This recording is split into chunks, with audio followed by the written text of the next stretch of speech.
नमस्कार दोस्तों, आज आपको बताने वाले हैं नबी पर्सनल लोन ने लीगल नोटिस भेज दिया है। और ये जो लीगल नोटिस है शायद आपके लिए बहुत ज़्यादा हानिकारक हो सकता है। अगर आपने नबी पर्सनल लोन लिया है तो ये लीगल नोटिस कितने दिन पे आ सकता है और डिमांड लीगल नोटिस का मतलब क्या होता है, चलिए आज हम आपको इस वीडियो में दिखाने वाले हैं।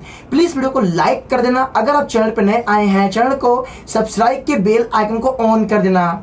सो यहाँ पे हमारे जो व्यूवर्स हैं इनका का नाम ये है 1,20,000 के समथिंग अमाउंट था इनके पास। लीगल नोटिस आया, इन्होंने पेमेंट नहीं कर पाए। अब यहाँ पे पेमेंट ना करने की वजह से नबी ने लीगल नोटिस जारी कर दिया। तो यहाँ पे नबी के लीगल नोटिस के बारे में पहले आप जान लो, इसके बाद आपको बताने वाले हैं कि आपके लिए क्या खतरा हो सकता है, क्या नहीं हो सकता है। सो यहाँ पे जो नबी पर्सनल लोन अगर आप लेते हैं उसका पेमेंट अगर आप डिले करते हैं तो नबी पर्सनल लोन एक NBFC रजिस्टर्ड कंपनी है जो कि आपको लोन देती है। और लोन की बात करूं तो बड़े बड़े लोन आपको यहाँ से मिलते हैं और सिविल रिकॉर्ड बेस पे यहाँ पे लोन आपको दिया जाता है। अगर आप नबी पर्सनल लोन लेने के बाद अगर आप EMI को पे नहीं करते हैं तो आपके अकाउंट को NPA करने के बाद आपके पास नोटिस जारी होता है। बट अब नोटिस के बारे में पहले आप समझ लो।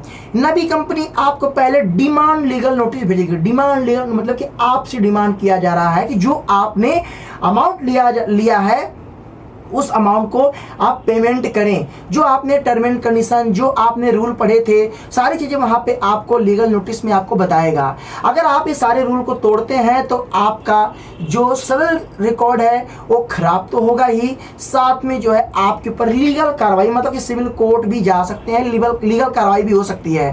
तो ये लीगल नोटिस में आपको बता अमाउंट, आपका नाम क्या है, सारी चीज़ें। बट ये लीगल नोटिस कहीं कोर्ट से नहीं आता है, मतलब कि सुप्रीम कोर्ट, हाई कोर्ट, यहाँ किसी कोर्ट से नहीं आता है। लीगल नोटिस अधिकतर जो है कंपनी वाले अपने खुद के लीगल टीम से आपको नोटिस जारी करवाते हैं। लीगल नोटिस आपको उनके वकील भेजते हैं। अगर आपके लीगल नोटिस जवाब अगर आप नहीं देते हैं तो लोक अदालत से भी आपके पास नोटिस आता है। लोक अदालत का मतलब है कि सेटलमेंट, दो लोगों का सेटलमेंट। लोक अदालत में आपको एक टाइमिंग दी जाती है कि यहाँ पे आप उपस्थित हों, बात हो, आप सेटलमेंट करें, क्यों पैसा पे नहीं कर रहे हैं, मतलब कि दो लोगों का मिलाप करवा के एकदम क्लियर करना। और वहाँ से किसी टाइप का किसी को जेल या ऐसा कुछ नहीं होता है, मतलब कि सेटलमेंट वाला काम होता है लोक अदालत का।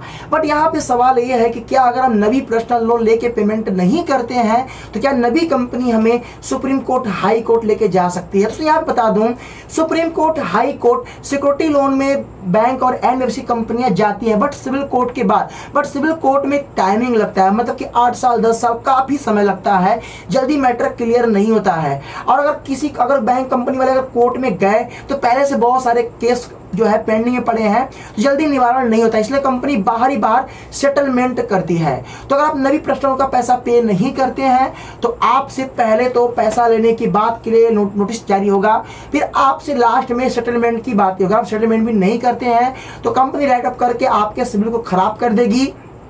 अमाउंट अगर बड़ा है तो आपके पास जो है नोटिस आएगा, वो भी कोर्ट से भी आ सकता है। क्योंकि बड़े अमाउंट पे कंपनी, बैंक वाले कभी अपना पैसा नहीं छोड़ते हैं, क्योंकि बड़ा अमाउंट है तो इंटरेस्ट लगा के, मतलब 5 लाख है तो इंटरेस्ट लगा के वो 10 लाख 12 लाख तो बना ही देंगे।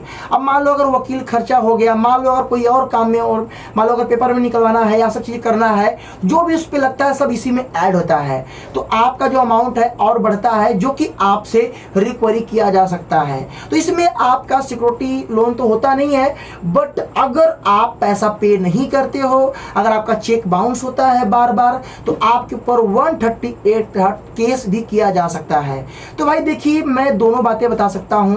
एक प्रकार से अनसिक्योर्ड लोन में कुछ होता भी नहीं है और बहुत कुछ हो जाता है। डिपेंड करता है बैंक और कंपनी वाले कैसे आपके ऊपर कार्रवाई कर सकते हैं। तो आपको डरना बिल्कुल नहीं है। अगर पैसे हैं तो पैसे पेमेंट करो, सेटलमेंट करो, बट आप ऐसा काम ना करें, वन टाइम पेमेंट करें, इससे आपका सिविल खराब नहीं होगा।